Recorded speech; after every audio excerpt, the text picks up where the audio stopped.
Hi, everybody. This is David, and welcome to Inclusive Classroom Strategies. This is our Module 6 Fireside Chat. I do not have on a formal shirt or dress coat today. Just got back from vacation in Door County, so this is going to be a little bit more casual appearance tonight. But I did feel it was necessary to get this done and available to you as soon as possible. So I'm going to get a little bit more of the rough and wild version here of your instructor. But I did thoroughly enjoy your UDL presentation. So first of all, let me just get into. Today is the 21st of June, the first day of summer. Always my favorite day because I like the long days of sunlight, more sunlight. And then this module 6 began on June 19th. It will conclude on June 25th. And then we will enter our last module 7. I think last time I said module 8, but it's actual, our next module 7 is our last one with our Bill Porter plan. Course evaluations. You will be contacted by Viterbo if you have not already to do a course evaluation for this course, so please complete that course evaluation. I'm going to kind of move this around in front of me. I did, obviously, as you know, let's get rid of autofocus because it messes things up. All right, I do take notes for this, and of course when I put it, it reflects the light back and makes the screen dim, but and I'm checking things off as we go. So course evaluations checked off. Yeah, I was in Door County. Very nice. We had a little bit of rain. It was funny because as we went up there, the forecast was like, it's going to be in the 60s and windy and all this stuff. It wasn't anything like that. It was very nice weather. I mean, we had some rain during some afternoons, but, nothing much. So we got in everything we wanted to do. We were able to visit the Cana Island Lighthouse, built in 1868.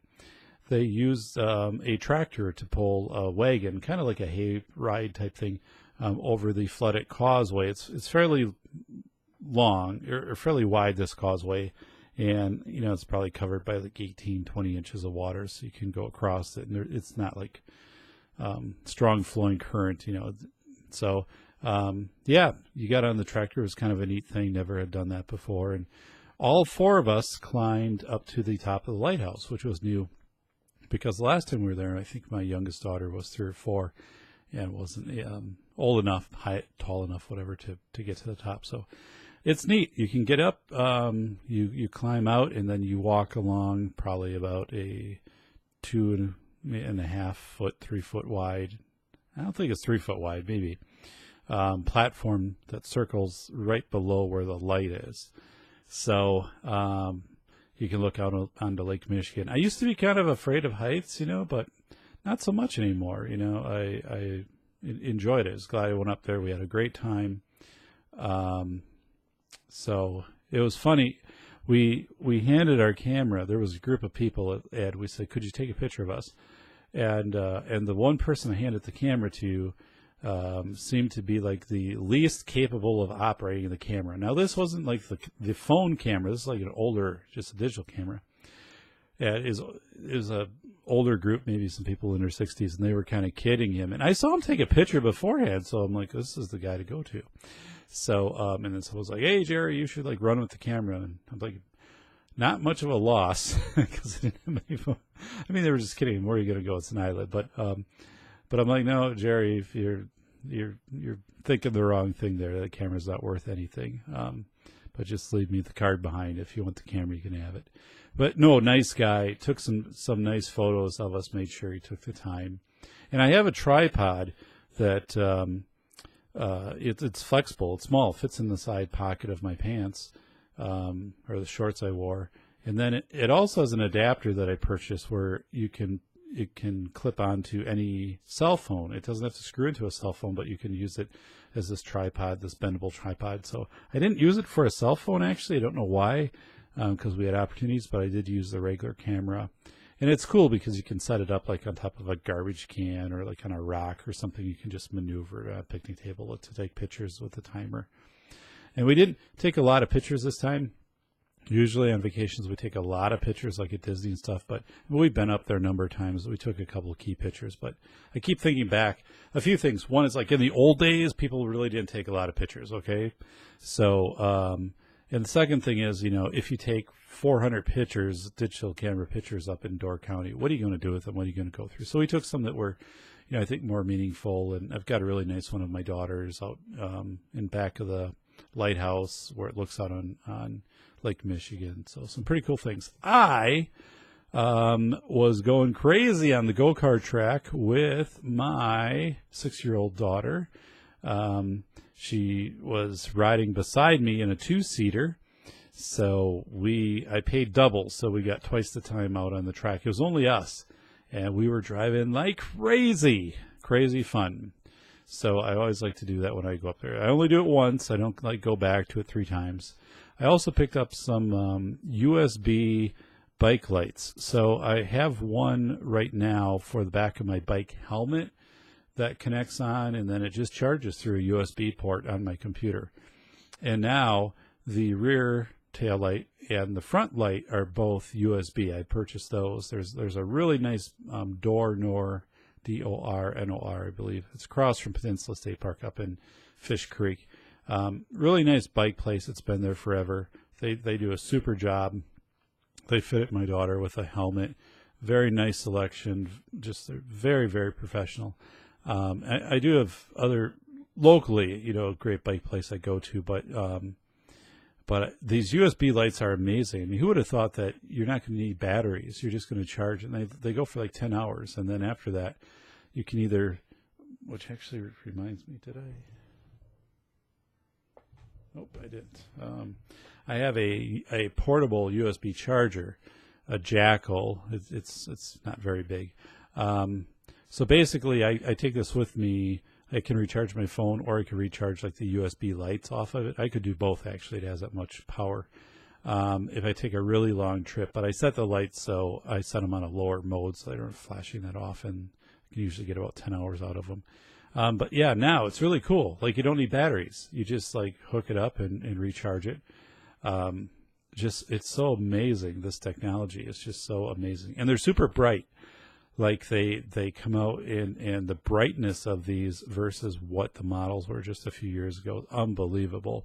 So like the daytime brightness of what it's rated at, I think it's like 2,700 feet during the day that you can see these things.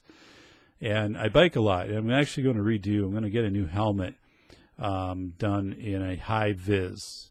And I bought a vest up there too, a HighVis biking vest. I have a HighVis shirt, but I am going to go with a HighVis helmet. I kind of decked my helmet out a little bit with some HighVis decals, but I think I am going to go with a HighVis helmet. Just it is the highest part of your body. I was in a pretty serious bike accident last year. I didn't get hit by anyone, but I do bike typically country roads, paved roads, and I plot all of that stuff out. But, you know, it's the highest part of your body when you're biking, and if someone can see you just a split second sooner, you know, that you draw your attention. So the guys at the shop were telling me the HighVis stuff is flying off the shelves like crazy. They're like, 10 years ago, no one would have bought this. They're like, today, it's like what everybody wants. So we stopped at Lambeau Field on our way to Door County. First of all, the way that they've redone the roads now with the bypasses and overpasses and all of that stuff really cuts down the travel time to Door County. I mean, easily half hour, 45 minutes. They've done a really nice job. But stopped at Lambeau Field. It's Father's Day. They had 20% off. I picked up a shirt, and it was funny. They had like the Eddie Lacy jerseys that they were like just blowing out, and they were like the good jerseys, like with his name sewn on the back and stuff, and like any big racks of like no one was buying them. But anyway, I just bought a regular Packers thing, and I bought a visor, a nicer visor. And I bought a cap. It was fitted. My first fitted cap, actually. So I'm 45. It's my first fitted cap. I bought this fitted, well, because they really didn't have the other kinds I was looking for. You know, otherwise I get all squirrely with the design. But a fitted cap. And I lost my other cap last year in Duluth. I think I know we did a harbor tour, and I think it was kind of windy. And I took my cap off and I set it down by like, I don't know, I had a coat or a bag or something. And then I'm guessing I left it on this boat, or else somewhere. I don't know. It's kind of, I'm going through like the photos of when I was wearing it and then like when I wasn't. So, and I hope I didn't leave anything in Door County, because it seems when I always check hotel rooms. Like, I'm the guy that goes back and checks like 3 times to make sure we never lost anything.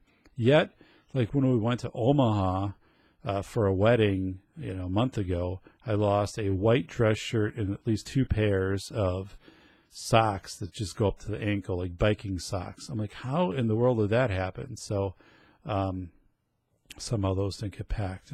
Anyway, so yeah, we stopped at Lambeau Field and got a really nice hat, and then picked up a Brewer's hat and some other hats, new Badger hat, really cool Badger hat. So I am working right now on the outline for my book. I need to get started writing next week. Now, I've worked on an outline. I've done a lot of work ahead of time, but now I have to pull in all of the different resources I have into this new modified outline.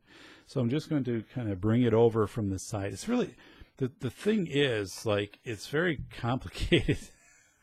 Like, okay, so I have a number of things that need to come into this that break down into chapters. But one of the things I'm talking about is like the torus and self-similarity, okay?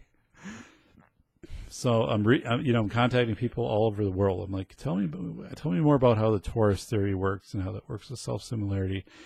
Chaos theory, I kind of got that down. Turbulence theory, even the best experts in the world are like, don't dabble in that, because that's really hard unless you really want to throw in a lot of mathematical formulas. I got all of the, my book, Lessons of Lower Manhattan. I was able to pull all of the boats that were involved in the rescue that were documented, and then I've kind of categorized those out and have done percentages and things. And found some pretty interesting information that no one else kind of reported on. So looking forward to that. So yeah, Lessons of Lower Manhattan is due to my publisher. It's one of those things too where it's due it's due September 1st, but I mean, there's a lot that has to be done beforehand to the book. And it's due in full at September 1st. And when it's due and you turn it in, you get paid. That's the way I set it up. You could have got paid in advance, and they pay you in advance typically so you don't have to work so you can write your book. But it's not the way that I operate.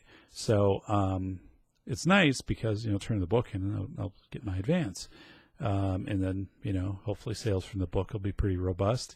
But yeah, it's a lot of deep content thinking, and I'm coming up with this new nonlinear regression formula to kind of describe out some of these things. I don't know. It sounds more complicated than it is, but at times I feel like I totally need to ramp my brain up into processing how complicated some of this stuff is, and also that this book doesn't become so complicated that it just doesn't help anybody out.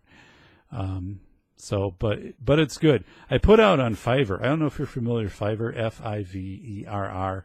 You can go out, and that's where I had my Safety Doc logo for my radio podcast show designed, for like $10.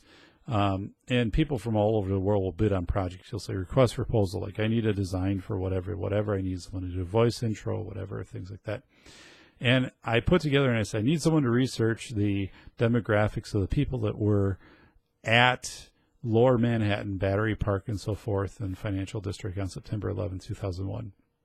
So I had 24 people give me bids on that.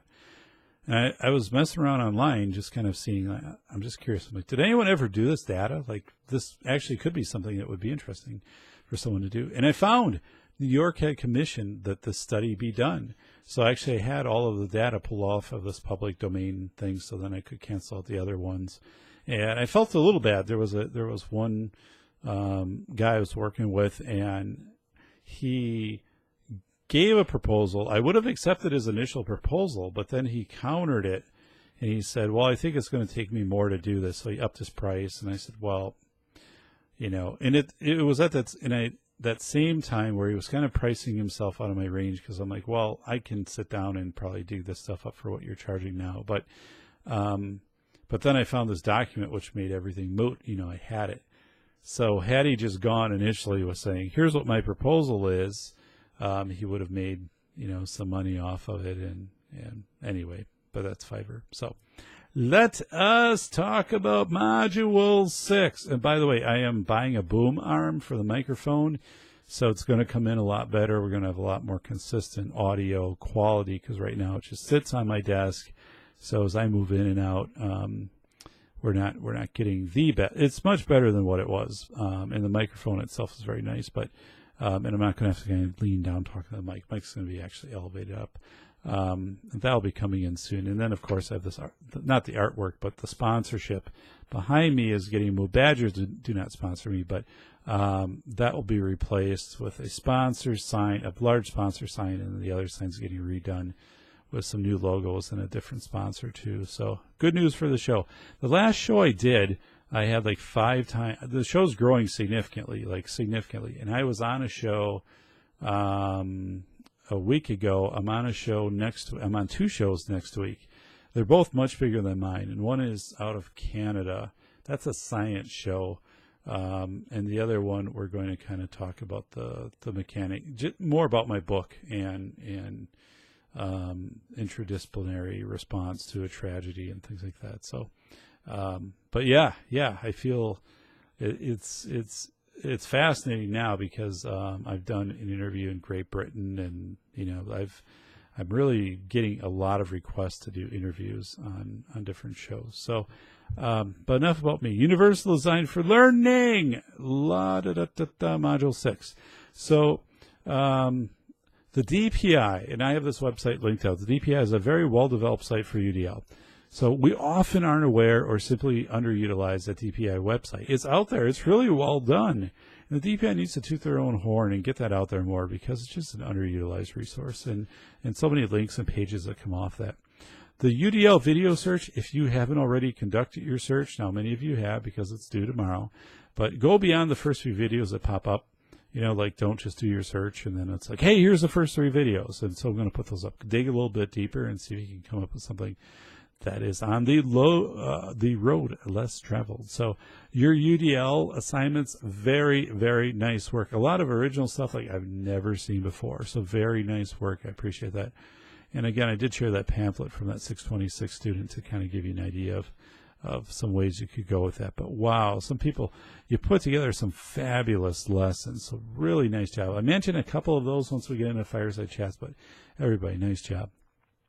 We also in this module have a February 2017 article about special education co-ops. That was kind of an ironic thing because I wrote the feature article for School Business Affairs International magazine, and it was in that edition, this February 2000 edition, that this article showed up about special ed co-ops.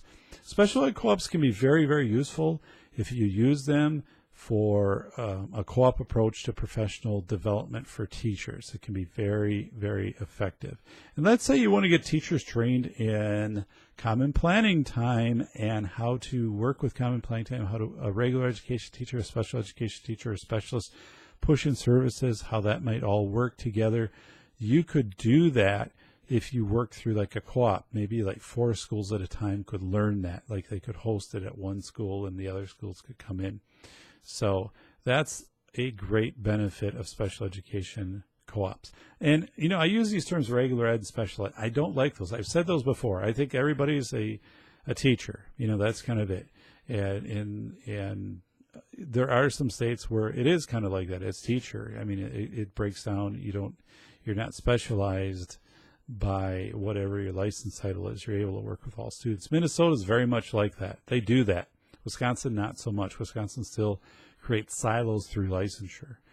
People at the district level sometimes don't. They just do what they need to do to make things work, and that's the way it has to be.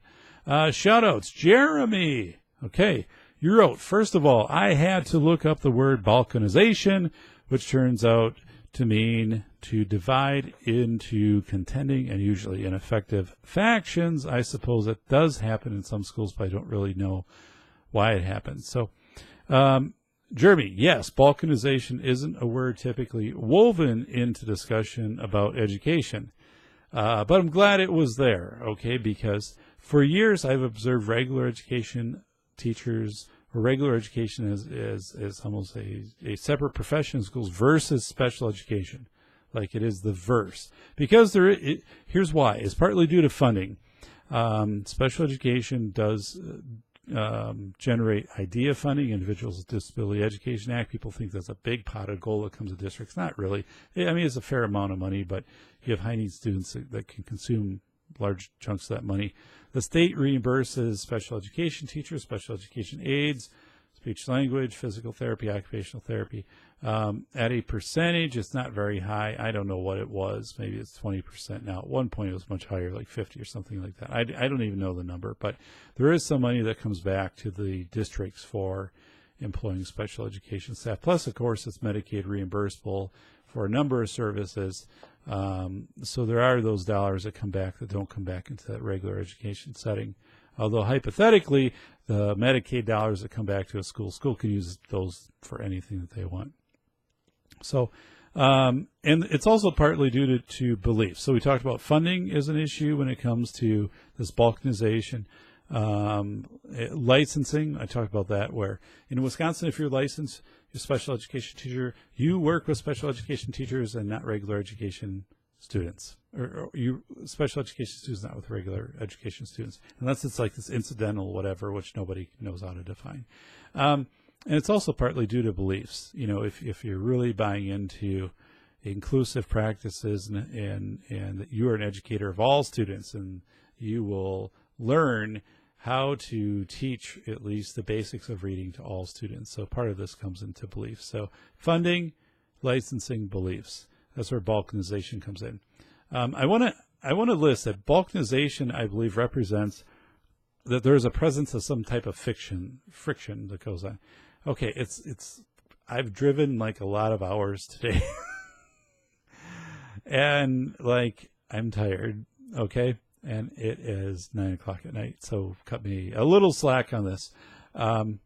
But anyway, I think there's a little bit of friction that is there with balkanization. If not, we just would have the silo model, meaning like, okay, you're physical therapy, you do physical therapy, you're special education, you have your room, you do special education, and everybody operates within their silos, which I think does happen in some settings. But I think this balkanization introduces more friction and a competition for resources, okay? Where, there is a perfect example of this. If you just want to Google the robbers, ROBBERS, like bank robbers, but just robbers cave study. It's from the 50s, and basically it takes boys, I think age 12 or 14, and puts them at the state park in the study for like 2 weeks. Totally unethical today to do this, but then they kind of work cooperatively on activities for the first 10 days, and then they break them into teams and they compete against each other. And it actually, once they're starting to compete for resources and the stakes heat up, they get in fights with each other. They actually have to be separated. And I think those type of things happen somewhat in schools these days, when someone says, I wouldn't have to reduce my one section of my industrial arts class, if we didn't have to increase another section for students with disabilities for reading or something like that. That type of stuff does happen, and also does present itself before school boards who have to make those choices on that too. So anyway, just wanted to bring that out there. So I think there is a difference. Balkanization happens. Now, with that said, I mean, people are professionals. I do think what's going to happen, licensure, and I see this from the governor, I think licensure is going to get an overhaul, and it's going to be much more liberal, and really allow all teachers to educate all students. Doesn't mean that we're not going to have special education teachers or teachers with that type of training, push-in services, occupational, physical, speech, and so forth. But it's not going to be in the past where you could actually be penalized by the DPI if you had a special education teacher serving regular education teachers or students for a certain amount of time. That rarely happened, but hypothetically it could happen. I think it did happen in a few districts, actually. So Sherry, in review of UDL videos, you wrote in the UDL Lesson Spotlight, Part 1 video of, got us to the 35-second mark. I love that you did that. Thank you for timestamping, by the way. You explained the focus of the lesson or the question they need to answer by the end of the lesson. Okay, so at 35 seconds into this video, the person that is giving this video is explaining the focus of the lesson and the question that needs to be answered by the end of the lesson. So right away, right in that first minute. She also connects this with the teacher in the video, also connects this part to the vocabulary she talked about earlier and how it will help them answer a question. So, Sherry, this is a terrific example of how within the first minute of a lesson, the teacher is explaining the rationale for the assignment, also what will be addressed in the lesson. Like, get right to it. Get right to it. Say, this is why we're doing this, and this is how we're going to apply it to the lesson, and then boom, right after that, bring in, here's some of the vocabulary we talked about, and here's how it's going to apply. Now, one of the things I'm going to add to this is an outline on a smartboard might help for visual learners, or like even if it's written on a dry erase board in class. Remember, over 70% of information that sighted learners take in is through visual. So you want to really emphasize that. Also, nice work on identifying, again, how key vocabulary relates to what's being discussed in the lesson, so it just doesn't dangle out there and kids having to make that on their own. Be very overt with that. Visuals help, but if you're talking about terminology, my recommendation, and you didn't mention anything about this, but I'm just saying my recommendation is like kind of stay with like 5 key terms. You know, like don't go up to the board and fill it up with like 25 terms that you're gonna kind of touch upon. Like here's like 5 key terms. Like we want to work on understanding how these terms fit into our lesson. Courtney, your UDL presentation on magic.picochart.com. I had never heard of that before. Wow, very well done. That site, it's new to me. It was a fun presentation style. I wonder how it prints. Okay, I saw that you could Twitter it out, which was really cool. So you could tweet that out. So it really looked nice scrolling down. It had very solid contrast in the colors. I totally agree with you. Yeah, the multiple means of action and expression, these are the factors that tend to get lost as the primary emphasis on multiple means of representation, which was first presented in your presentation and focuses on the teacher, seems to be where everybody kind of goes, is how the teacher can modify its universal design of presenting in different ways for students, which is in a way, I guess, differentiated instruction. You did a really nice job of the multiple means of action and expression, which is student based. So I teach students summer. But when I taught students who are visually impaired, I couldn't use visuals. So imagine like 70% of instruction or greater is coming through visual. If you can't use visual, you have to become really, really good at how you're describing things, using tactiles, using sounds, olfactory, everything. So just that all those considerations are at the forefront of putting together that lesson. So very nice job. I like the magic.picochart.com. I'm also glad you included the brain images. I think you could even have gotten deeper into specific brain areas or how the brain learns. So you got a brain for each one, but like, what areas, what does the frontal lobe do? What does the temporal lobe do and so forth. But, and I had a podcast, so a podcast / show. So I do a podcast, but then it also gets aired on the radio. I do that every week. And I did one a while ago, talked about memory, studies on memory. And I use this also in my work as an expert witness in courts. But 50% of what you, like in the next hour, 50% of what you'll encounter, you'll totally forget because it just won't be meaningful to you. Well, hopefully, okay, 50% after this video. 50% though of like, whatever you're going to do in the house and whatever, you're just going to forget it. It's just going to be routine and you're not going to commit it to memory. Even like high drama events. People think like high drama events, something like a school intruder or something, people are going to remember that better. Actually, that is not the case at all. So it is one of those things where you want to present information that is going to be catchy. You want to go over it with students and also remember and maybe put in your own expression here too, to keep it simple and concise, and to go over it and check for understanding, because again, typical information presented, people are going to forget 50% of it after an hour.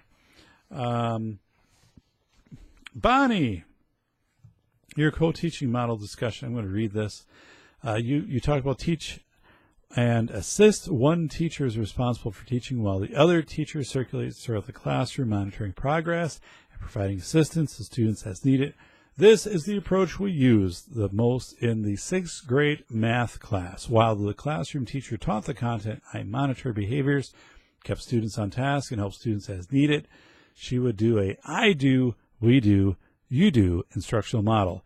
I would keep track of which students got it, where all students that were almost there, or students that didn't have a clue. We would then group the students accordingly, and one of us would work on reteaching those group while the other two groups would work on math games and worksheets or similar practice and enrichment activities, with the other teacher answering questions and monitoring behaviors. The groups were very fluid and were seldom the same. The main problem with this is the possibility that the second teacher becomes a glorified support staff, which that second teacher in referring to this was you. You hit the nail on the head.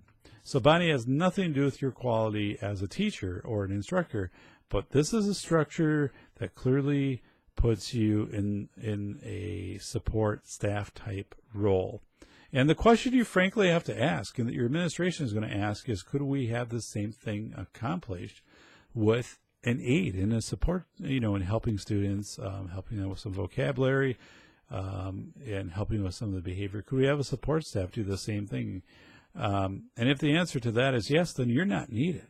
You are needed though, okay? You're not needed there, but maybe you're needed working with some students who have very significant, deficits in reading or other areas, and you can either work on them, one-on-one or in small group, and whether it be in that classroom or not.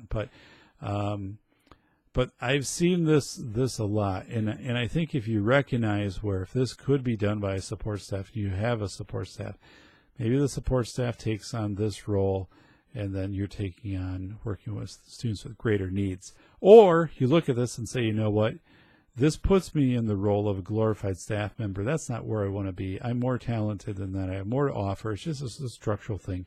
So let me work with a regular education teacher on how I can co-deliver instruction and at least have a co-presence in there. So if anyone comes in and asks a student, who teaches this class, they don't just point to the regular ed teacher and say, that person teaches it.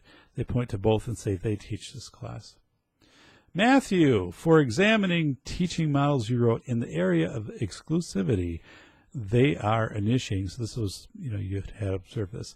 This was tough because I didn't feel they have come up with their own teaching methods or brand of teaching that is specific to them and that can meet every student's needs. I like it because it affects me personally as a podcast or radio show host. Co-teaching takes professional development of that regular education teacher and the special education teacher working together, getting professional development, having time to practice some lessons. This is where a district makes a mistake. Usually they go like full co-teaching or whatever. It's like, no, pilot it with a few teachers and see how it goes, and then change it and then roll it out. But for me, and I was told this by other podcasters before I started. For me, they said it's going to take you 25 podcasts before you really understand what you're doing, before you kind of get your gain right on your, and I'm still working around with that, your gain before you kind of get your script right, know how to interview people, get your length right, just so many things. Like your first 25 episodes, are just going to just throw those out. And I know podcasters who have done that, or radio show hosts who just say the first 25. Now, after that, I feel pretty confident, like I've done it. But you're talking, they're still in that first 25 mode, trying to learn how to work with each other, their own nuances. And that just doesn't happen on its own. It happens through training. And when I became a podcast or radio host, I worked with people who trained me, who have done this for years and spent hours with them. So I could learn this. And then just through the sheer repetition, and wanting to get better, you do get better. So I'm thankful that you wrote that. All right. Timothy wrote, with the mission statement, you mentioned the 3-year mark for review. While I was listening, I was thinking of how much my real estate office has changed in the last 5 years and questioning that maybe it's time to review the mission statement. I think it is now to get the partners on board. So, Tim, I had answered this in a written response, but I want to elaborate upon this because I've thought about this more. So this makes me think about turnover in schools. So we know statistically, that principals, 2 to 3 years, superintendents 2 years. Teachers now, it's becoming, in Wisconsin, more and more free agent after Act 10. So teachers are changing. Schools are retiring or getting new teachers in. So you have to have a decent induction process for new staff. And I don't know what realty's like, but maybe you have turnover there on a fairly routine basis of every couple of years. I don't know. But what is your induction process, whether it be school or whether it be real estate, of how to induct people into what that mission statement was, what it means, how it came to be? So we have this whole turnover factor that I don't think was, I know it wasn't there 10 years ago, okay? And it's a matter of inter-rater reliability right now. So it's a matter of people, person A and person B and person C and person D all being able to read that mission statement and understand what it means. So if you ask them what it means, how it applies to you, that they can all give a explanation that is largely within the ballpark. So, we have things that constantly change, technology and all of that. Yeah, at some point that's going to have an impact on the mission statement and whatever. But more or less, Tim, you made me think about this some more, and I think it comes down to induction and turnover. And maybe 5, we talked, 3 years, 5 years, but I would say like every 3 years. And that's because that lineup is changing.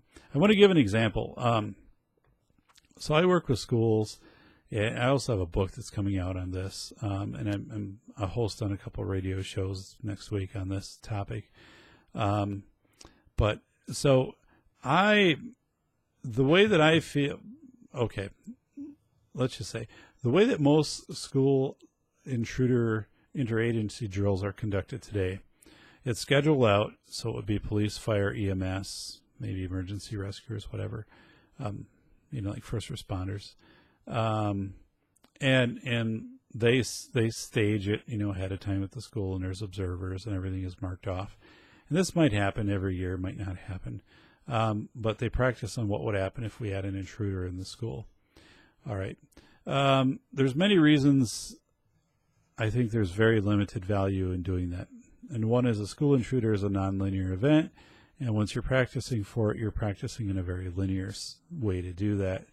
That's the reason on 9/11, 2001, you had 500,000 people rescued in 9 hours from Lower Manhattan by 134 boats, people who had never drilled before, some who didn't even know each other before, in a very busy Manhattan, the Hudson Harbor, and it worked very well. So I think to try to train for nonlinear events, it's better to train for like sense making or understanding how to make decisions in the moment versus like this whole thing of like, we're going to do this and do this and do this. That normally never works. I can tell you it doesn't work during hurricane evacuations even today. But anyway, let me get back to building off my example of this turnover and why you need to revisit your mission statement. So if you have let's say your school says, we are going to do an interagency training of fire, police, EMS, ambulance, and whatever. And we're doing this intruder drill. We're going to do it this summer. And, simulation of if people are lying on the floor, which I don't agree with that. But if you had something happen in that school the next week, the odds are you probably have 50% of the people who are participating in the drill are going to be responders. In a small town, that number is going to stay a little higher. In a bigger town like a Madison, 50% maybe. Because what happens? People have different shifts. People go on vacations. People exit. People retire. 3 months from now, okay, you have an intruder situation. You might have 20% of the people. You're not having, that's an all college. You're not having the same people who participate in the drill are the same people who are responding. That's not happening. And so what is the induction process also for new people? So anyway, that's a little bit of an ancillary statement to throw in there. But I think the main point, Tim, to get at is you look at your school staff every year. It's not like it was 10 years ago. It's not like you have the veteran staff, the people who have been there a long time. People are coming in and people are coming out, especially at the administrative levels. So the fact with that mission statement, to revisit that mission statement, I think you need to revisit it. The other part is I think you need an induction process. And think about this even for in your real estate capacity, the induction process of somebody comes in and it's like, here's why we did the mission statement. Here's what it means. Here's how we put it into practice and so forth. And maybe you do that, and maybe you don't. But my guess is there's always room for improvement there. Andrea, you wrote, one of the best practices that really stuck out to me was balanced approach to literacy instruction. Being literate is more than being able to automatically decode the words on a page. That was page 100 in the book. This grabbed my attention right away. So often we are simply looking at students' ability to decode words, fluency, comprehension, and reading. Yeah. Being and becoming literate involves reading from many sources and materials, yes, and in addition to that, what is rhetoric and what is not rhetoric, understanding what's rhetoric, what is not rhetoric, and learning how to make meaning of those sources and whether they're legit or not, and kind of how to check your sources. It involves reading, writing, and talking about reading and writing. Back on 9/11/2001, I was teaching, and we had a girl who had a traumatic brain injury. She had actually been run over by a tractor. Sweet kid, but had this brain injury, high school kid. Every time 9/11 would show, would be replayed on a TV at school, she thought it was happening all over again. So it was really unusual. Unusual thing to watch. But again, you're talking about, so that's where I kind of get into this rhetoric thing a little bit. Now, she didn't understand that. She didn't understand that if pop-up boxes came on the computer, that's before they had the filter, she would click on things. But I think it's also this whole thing of like, what are you reading and what's the source behind it? And how can you kind of triangulate that it's legit? Or what are some questions, like what are some words you're looking at, like may or might, and are there sources listed and things like that. So I think that you can teach students that. I know you can teach students that.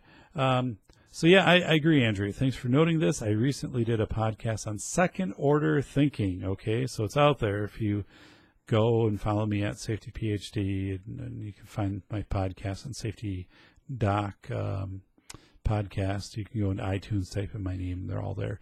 It's called Second Order Thinking.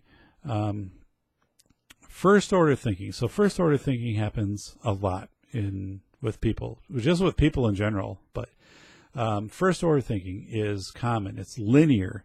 So if you watch a movie, a first order account is simply telling what happened in the movie. This happened, and this happened, and this happened, this happened. This is this character, this is this character, but very linear. It's not deep, okay? Gives you a lot of information. It's like replaying the movie back to you. That's linear. That happens a lot in schools. Second order is when you apply thought and you say why. Well, why was, Nemo's dad trying to find him? Or why was, Nemo trying to go off on his own when his dad was telling him not to, or things like that. So you have these why things. So you start to ask the why questions, and then you can get into third order questioning, and that's when you get into applying the theme of the presentation to outside topics or future potential scenarios. So, third order question could be like, well, have you have a brother or sister who's gone off to school, or gone off, and then what's it like for them? How did they pick what they were going to do, and leave home, and was it difficult or something like that? And how about when you leave home, like what do you think is going to be different, and how could that be? Like when Nemo was trying to do things, what are some things that you might do different? And you're like, I want a room that totally is going to be painted blue or something like that. Well, or whatever. Or I want a red car, or whatever it could be. I just said I did a podcast. I had someone I interviewed on my podcast, and I said I didn't get my first sunroof until I was probably about 40. And I said the only reason I didn't is because I had what's called transference, or it's basically when you adhere to the beliefs of someone that you've trusted in your youth and growing up. And my mom always said, never get a car with a sunroof, they all leak. And she had a sister, and apparently her sunroof had leaked. And so I never did. Like, every time I look for a vehicle, never ever look for a vehicle with a sunroof. Even though, of course, they don't all leak. And I bought a vehicle with a sunroof, and it was great, and it never leaked once, and I loved it. So, Kirsten, shout out for you. You wrote, my growth of UDL was evident. My pre-test, I got a 60%, and post-test, 90%. The question I got wrong on both tests was number 2, saying universal design for learning is based upon the basic principles of universal design in architecture. I had put focused on retrofitting the curriculum to make it work for all learners as my answer. After reading this option more carefully, I see why it does not work. The UDL does not retrofit the curriculum. It makes the curriculum accessible to all students. Yeah, the curriculum is the curriculum, okay? And so thanks for explaining that UDL isn't a retrofit approach. Many people go down that path. It's a quick route to some type of implementation of UDL. UDL is probably more closely paralleled to the American with Disabilities Act. In schools, you would see that as automatic doors, elevators, things like that. New curriculum materials, Kirsten, are available in audio formats. Most can be in Braille. Most are most of the curriculums. Now, the curriculum content hasn't been changed, but the curriculum delivery, the way to access curriculum, has been changed, and also supplements to go along with those for learners that might need a little extra work with vocabulary or so forth. So that is happening. Yes, architecture goes both ways. It also involves giving students divergent ways to demonstrate learning. So thank you very much. Darlene, very nice work with your UDL/DI lesson of what DNA fingerprinting is. I stopped and I was like, what is it? I feel like I am watching some kind of mystery, some CSI. I did have one of the characters from CSI actually contact me who had some questions about some of the work I was doing pertaining a role he was playing. That was interesting. Side story. But so, yeah, I started to ponder that, So you have this, what is DNA fingerprinting? And I'm like, I don't know. So it brought my interest in. And first of all, you had a PowerPoint. The problem was with the PowerPoint, I had to send you a request so I could view it. The way you can do that through Google Share is david.perrodin@gmail.com. My first name, last name @gmail.com. That's a tricky thing sometimes with Google is it doesn't share that out. So I also really liked the picture strip.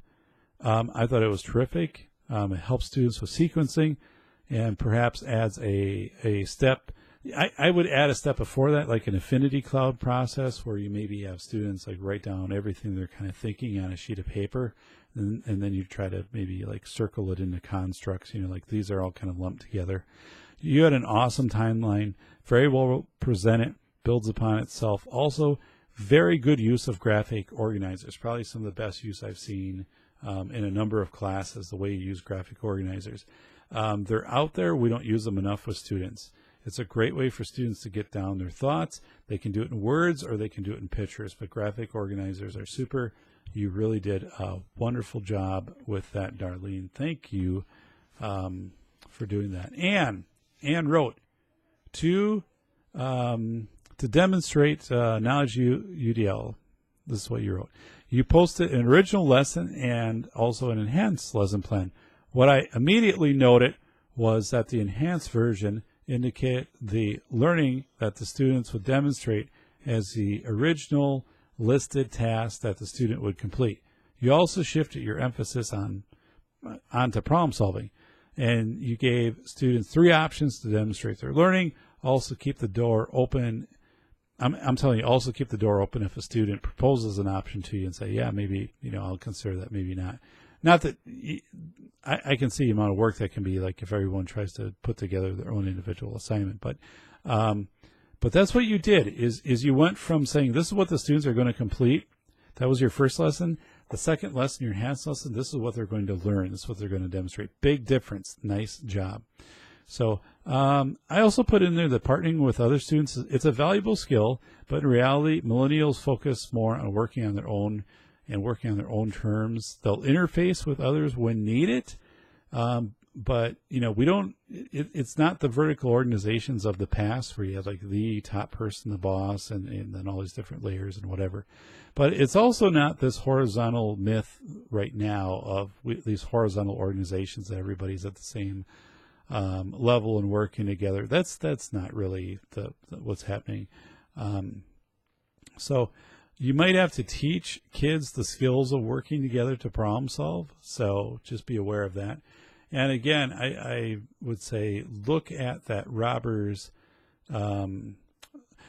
look at the Robbers Cave study. If you Google it, Robbers, Robbers, Robbers Cave study. Again, I think it shows an example of how working in teams needs to kind of be, students need to be equipped with the skills of working with teams, and how that can kind of get out of hand if it gets too competitive. So, Patrick, your shout out.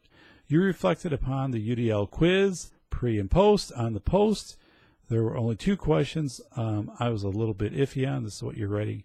The one I got wrong was number 3, having to do with representation, expression, and engagement. In the readings, there were a few different words that were used to represent the same things. I was trying to figure out which to use. So going from guessing on the vast majority of the problems to only having to take an educated guess from a narrowed down selection on 2 of the problems seemed to show that I understood the material much better.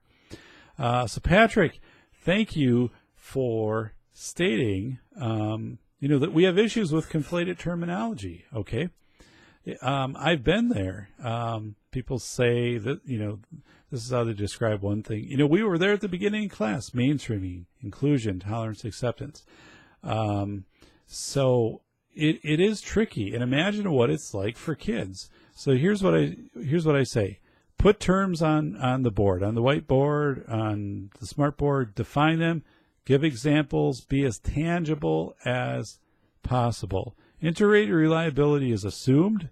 Okay, you're thinking all students think that, this is what you mean by saying this, but often it's way overestimated. Not everyone needs the same exact working definition either.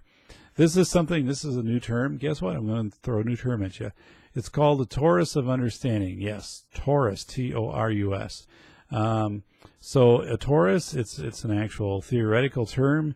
It basically, think of it as a donut or a portal dimension, but it is 3D. But again, I guess think of it as a donut with a hole, small hole in the middle, not big hole. So the torus basically means that. So if you have students, okay, I drive to work. I don't drive to work right now if some are off, but when I drove to work, I could largely expect that process was going to fall within that torus, meaning I kind of knew what to expect. There's going to be some variances. I mean, there's going to be different cars on the roads, weather a little bit different, speeds a little bit different, maybe rain now and then.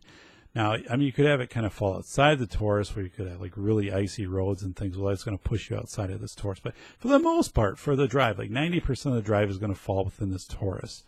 And that's the same thing with students. Like, you don't have to get students to get the word to word to word to word. This is exactly how I'm defining this. As long as they're within that Taurus, you're in good shape. So that Taurus of understanding, Taurus of understanding. And right now, Patrick's like, why, David? Why did you throw another term at me? So I think that might be it. Let me take a look here. I did number these. Nice to Gray Magic Pico. Dun, dun, dun, dun, dun, dun, dun, dun. Tim, I really marked these up like crazy. 4. Do I have 5? 5, 5, 5. Do I have 5? Do I have 5? I do have 5. All right. I think I've got it for everybody. Okay, so thank you very much for this week's Fireside Chat. Yeah, a little bit more, well, a little bit more informal here, at least for appearance. And next week is our last week. It is your Bill Porter plan. Again, for your Bill Porter plan, you can be very informal with that. I don't need citations, but when you do get to the section where it says outside agencies that are helping Bill, like if it's Easter Seals, if it's United Cerebral Palsy, like you need to list those, okay? You can go to the WITIG, W-I-T-I-G, or if you just type in Wisconsin Transition Initiative, it'll bring you up to that website. You can bring in the county you're in, and it'll give you some of the organizations. Now, if Bill's younger, it can be things, like the library, park and rec, stuff like that. But you have to put things like that down. You just can't put a statement like, we would connect Bill with outside services, which some people do. It's like, nope, that doesn't cut it. And then in school, what are you going to do? Is there student council that Bill can be a part of, or even, do you have classroom helpers from time to time? I remember I was like in 2nd or 3rd grade, and we had classroom helpers, and the one week I was a classroom helper, we had a machine. It was very loud and it was very dusty. And we took the erasers out. We had the chalkboards, the actual chalkboards. And you take the erasers and run them over this thing that would vibrate, and all of this dust cloud would come up, and it would kind of get sucked up into this thing, but not really. You'd still be covered with dust, and you clean the boards, things like that. So, but again, the introduction can be something as, I was notified by my principal that this fall we have a student starting. His name is Bill Porter. He will be in my 4th grade class. And the principal is having me work with some of the staff on helping them to learn about cerebral palsy, because guess what? We don't have students with cerebral palsy in the school right now. Now, one person asked me a couple classes ago, said, I wish we would have talked more about different disabilities. I said, well, okay, I kind of get that, but that can be endless. Like, we can talk about tons and tons and tons of different disabilities and different diagnoses. And it can be anything from anxiety to depression to cerebral palsy to muscular dystrophy, all these different things. What I'm trying to do in the Bill Porter story, though, is just you can apply that framework to any of those. Okay, you can apply that framework, and things. The best way is not to get knowledge from me. If you're trying to learn about these specific disability areas, you can go on, to the internet and find the largely, I would search out the organizations that support these, like United Cerebral Palsy.org and things like that. But you can find those resources on the internet, and they're much more current and versed. Again, any questions on the Bill Porter plan, let me know. They're fun if they're informal. I mean, they can be fun. You can be any way you want.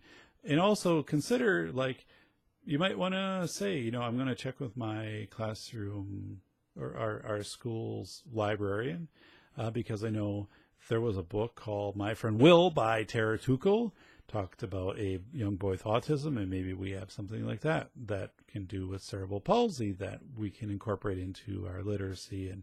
And here's I'm going to help students, and here's I'm going to help Bill. You're probably going to have to do a little bit of research on assistive technology. I'm not looking for anything way too intense there, but is there a way that Bill probably can use an iPad?